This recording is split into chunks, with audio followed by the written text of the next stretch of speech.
Welcome back. हम बात कर रहे हैं पाकिस्तान क्रिकेट बोर्ड में इस वक्त कुछ तब्दीलियां चल रही हैं। उन तब्दीलियों को लेकर क्या ये तब्दीलियां पाकिस्तान क्रिकेट के लिए दुरुस्त साबित हो सकती है या नहीं? जो फैसले किए जा रहे हैं ये दुरुस्त हैं, साबित होंगे आने वाले वक्त में या नहीं? या अभी भी पाकिस्तान क्रिकेट बोर्ड बहुत बड़ा कोई ब्लंडर कर रहा है, कोई बहुत बड़ी गलती कर रहा है? साबिक टेस्ट क्रिकेटर शुएब मोहम्मद साहब हमारे साथ मौजूद हैं। शुएब मोहम्मद साहब, अभी आपने नाम लिया मिसबाह उल हक साहब का।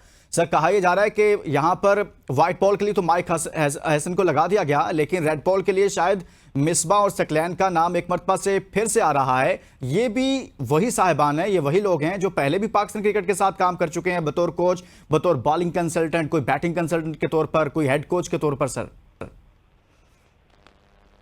जी बिल्कुल पहले काम कर चुके हैं। और नॉट ओनली, आप इससे अंदाजा लगाएं कि जब मिसबाह खासतौर के ऊपर साथ थे पाकिस्तान टीम के, तो उनके पास तो तीनों पावर्स थे। सिलेक्शन कमेटी में भी वो थे, बैटिंग कोच भी वो थे और हेड कोच भी वो थे। तो वो किसी डिपार्टमेंट में अब एक्सेल नहीं करते हुए नजर आए।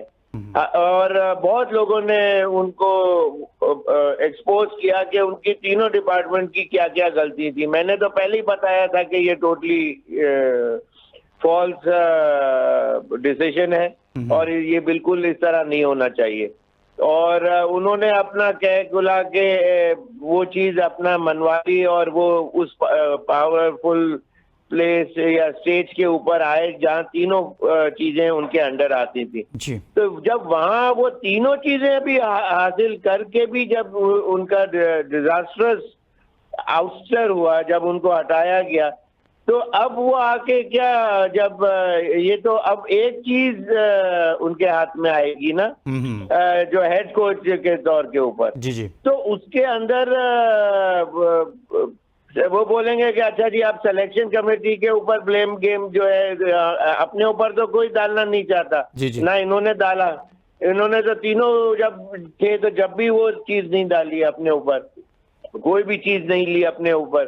तो बात ये है कि अब आके तो वो कोई चौथी चीज तो नहीं क्रिएट कर सकते। तो मैंने पहले ही आपको ये बताया कि जो लोग tried and tested and failure time and again रहे, जी जी, तो उनके पास कोई पहली दफा में तो आप अपना बेस्ट ऑफ द बेस्ट देना चाहते हैं कि यार मैं ट्रू टू माय प्रोफेशनलिज्म और उस प्रोफेशन के साथ में कोई अनजस्टिस ना कर सकूं। सही कह रहे हैं, दुरुस्त कह रहे हैं कि अब जब दोबारा ये लोग आएंगे तो दोबारा आकर ऐसा क्या कर लेंगे जो ये पहले नहीं कर पाई। एक वाकई में एक बहुत बड़ा सवाल है शुएब मोहम्मद साहब जो आपने उठाया। लेकिन सर, आपने सिलेक्शन कमेटी का भी जिक्र किया कि वो भी ऑन नहीं कर रही थी, ब्लेम गेम चल रही थी, और लेकिन सिलेक्शन कमेटी आकिब जावेद उसमें मौजूद रहे। अब सिलेक्शन कमेटी को भी तब्दील किया जा रहा है, सरफराज अहमद का नाम आ रहा है।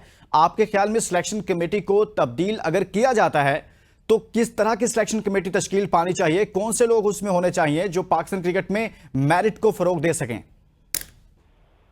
देखिए, कौन से लोग तो पाकिस्तान में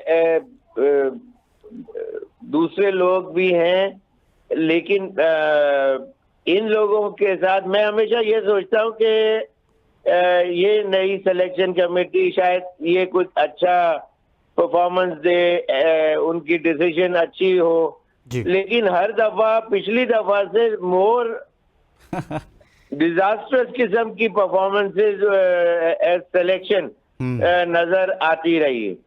तो बात यही है कि किस तरह के प्लेयर्स वो लेके आए। अच्छा शुएब मोहम्मद साहब, इसमें एक रीजन ये भी है, एक रीजन इसमें ये भी है कि इमेच्योरिटी है। वो यंग प्लेयर बिल्कुल जो जिन्होंने अभी हाल ही में 2-4 साल पहले क्रिकेट को छोड़ा था, पाकिस्तान क्रिकेट बोर्ड से उन्होंने इस्तीफा दिया, कुछ ने तो इस्तीफा नहीं भी दिया था, जैसे वहाब रियाज थे, वो भी पाकिस्तान क्रिकेट में सर्व कर रहे थे। फिर इसी तरह से बहुत सारे ऐसे प्लेयर्स हैं जिनको सिर्फ अभी 2-4 साल हुए थे, लेकिन उनको सिलेक्शन कमेटी की जिम्मेदारियां दी गई। इस बदहाली की, तनजली की, मेरिट के कत्लेआम की एक वजह यह भी है। आप समझते हैं कि जो बहुत सीनियर लोग हैं, जैसे आप हैं, बाकी बहुत सारे लोग हैं, उनको लाना चाहिए? देखिए, लोग अगर वो पहली बात है कि अगर अपनी इंटरफेरेंस आउट बाहर से कोई नहीं करने की इजाजत हो तो फिर तो फायदा है। वरना अगर आके कोई भी सिलेक्शन कमेटी है फॉर इंस्टेंस, और उनका अगर बाज दफा हाथ बांध दिए जाते हैं, बाद एक एक दो दो प्लेयर के लिए इतना स्ट्रेस किया जाता है कि ये प्लेयर को होना ही चाहिए, इसलिए कि वो चाहे वो कैप्टन का या कोई कोच का ब्लू आइड बॉय हो, तो उनको जबरदस्ती ले लिया जाता जी। है। और बाज आप ये देखें कि एक प्लेयर से भी टीम का जो बैलेंस है वो इम्बैलेंस में कन्वर्ट हो जाता है जी, जी। ऑटोमेटिकली। बाज दफा वैसे कहते तो हैं कि 11 प्लेयरों की टीम होती है, लेकिन बाज दफा एक प्लेयर से भी जो है टीम का इक्विलिब्रियम जो है वो डिसबैलेंस हो जाता जी। है और उसमें फिर चेंजेस करने पड़ते हैं, चाहे बैटिंग ऑर्डर के अंदर, चाहे नए बॉल के अंदर, जी, जी। या स्पिनिंग डिपार्टमेंट के ऊपर।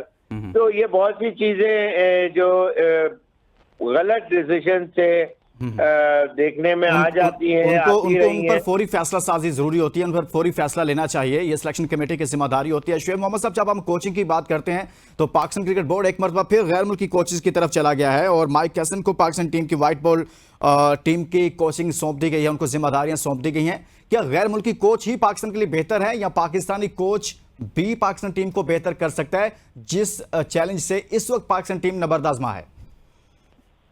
देखिए, जो फॉरेन कोचेस के लिए तो मैंने हमेशा एक चीज ये कही है कि उनको जब शुरू में लाया गया बहुत अच्छी बात थी, लेकिन उनसे कोई चीज आप जो भी सीखते हैं, इससे कि उनका वे ऑफ जो प्लानिंग होती है या वो जो स्ट्रैटेजी या प्लॉट बनाते हैं या प्लान्स बनाते हैं, वो चीजें आप सीख सकते हैं, इससे कि उनका काफी थोरो डीप इन्वेस्टिगेशन होती है और थोरो किस्म का उनका काम होता है।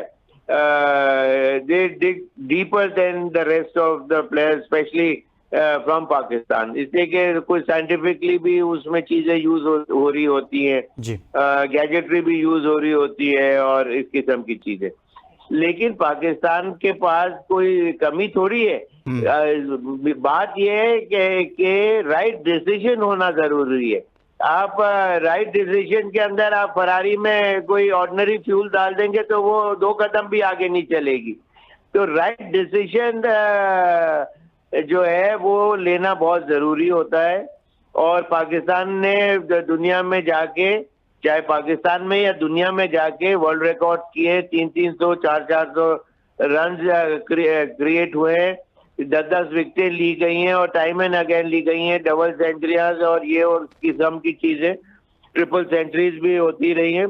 तो मतलब यहाँ कोई ऐसा थोड़ी है कि इनके बल्लों में बॉल नहीं लगती या बॉल करना नहीं आती, या और आप वही चीज है, ये कोचिंग क्या चीज है? जी जी, कोचिंग ये चीज होती है कि आपका लाइफ टाइम एक्सपीरियंस को आप यूटिलाइज कर रहे होते हैं। ये थोड़ी होता है कि अच्छा जी आप एक मिनट लुकमान साहब, एक मिनट मेरी बात सुनो। जी जी, बीच में प्लीज मेरे को बीच में ना वो करें, मैं जवाब पूरा कंप्लीट करने दें।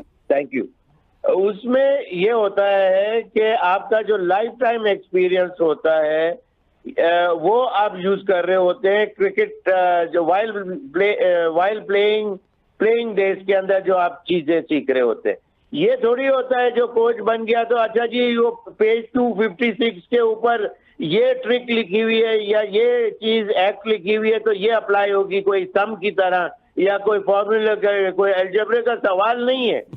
वो उसके अंदर उस टाइम के ऊपर जो आपने सीखा, खेला होता है, लाख आदमी बैठा हुआ देख रहा है और उसमें दुनिया की फास्टेस्ट बॉलिंग हो रही है, फिर आपने क्या क्या चीजें की उस वक्त उसको काउंटर करने के लिए, वहां से आप कैसे निकले। बाज़ दफा टेक्निकल चीजों को आपको वाइल प्लेइंग दैट इनिंग उसको सही करनी होती है उसी दौरान।